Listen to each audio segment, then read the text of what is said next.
Hürmetli vatandaşlarım, leksiyamızı davamlaştırımız. Prezident Sayın ben Amerika'dan çegaradan ötkende, Amerika çegaralarından ötkende, Prezident Trump bilen görüşüş mümkünlüğü mukamlaştı. Dikkat vatandaşlarım.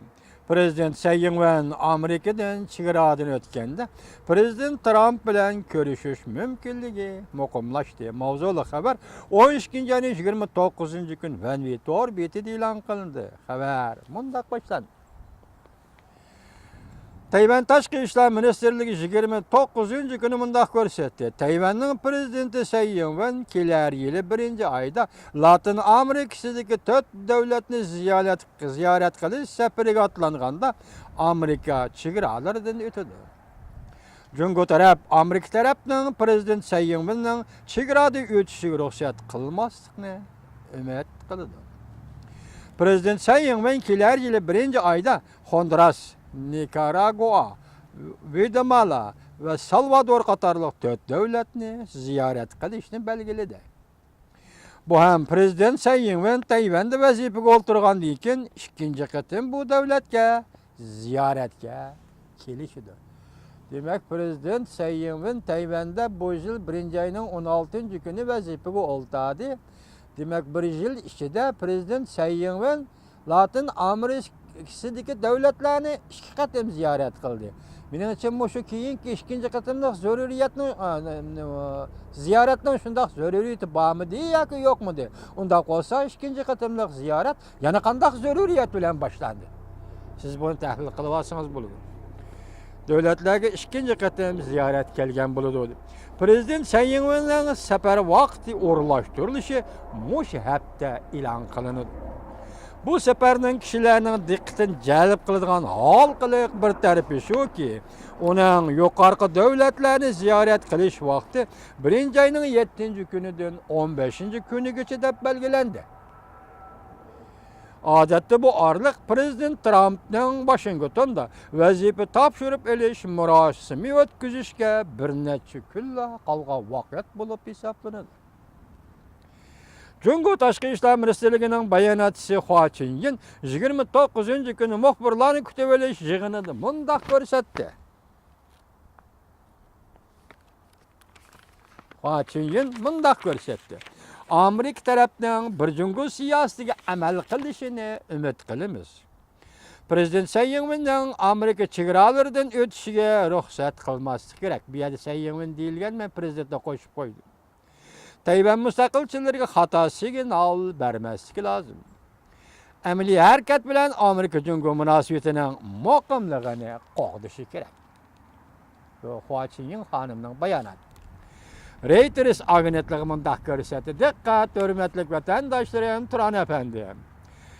Reuters agentligi mundaq ko'rsatdi. Tashqi dunyo Prezident Sayın Wen'ning Amerika chegaralaridan o'tishiga yaqindan diqqat qilmoqda.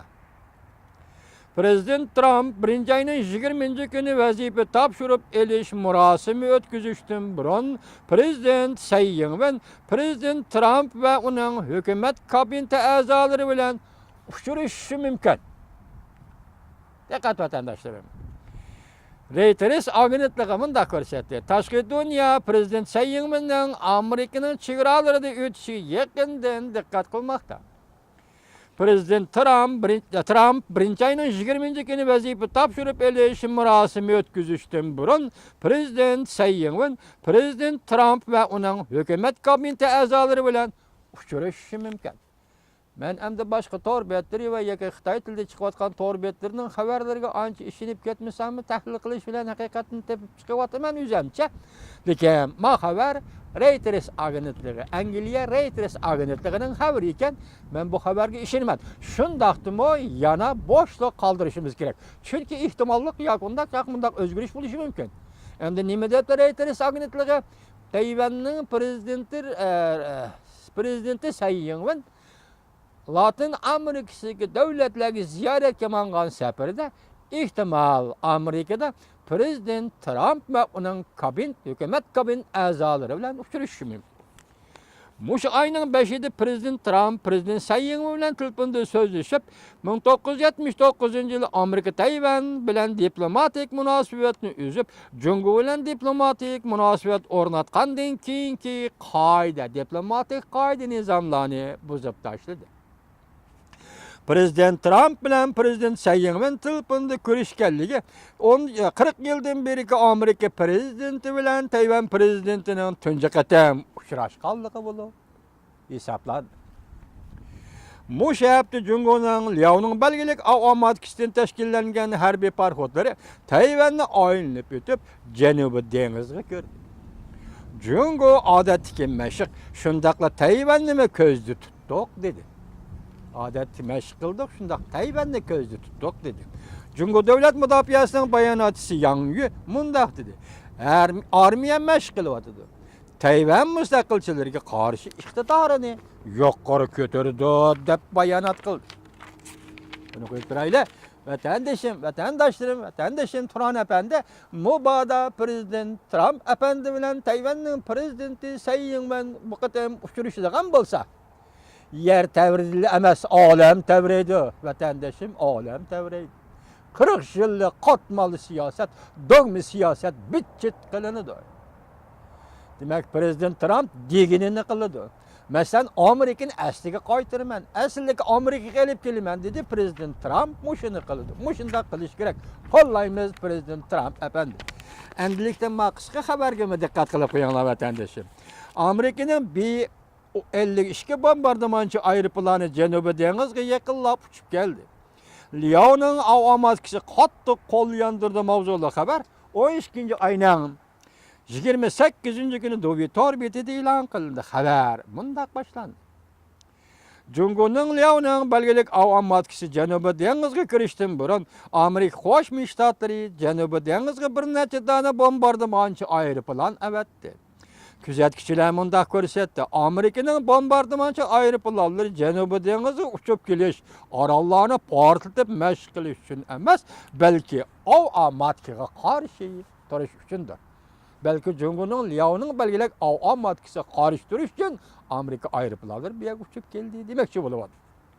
Amerika Tinch Okean pilot komandalığından çıkan haberge asaslanganda 12 ayının 3. günde 18. günügacha Amerika'dan uçup bargan 3 tane B-52H belgelik bombardımançı aeroplan ve Amerika'nın Guam harbiy baz turuşluk B-1B belgelik bombardımançı aeroplan bilen birlikte Avustralya ve Janubiy denizde ve havada harbiy manevr ötküzdü.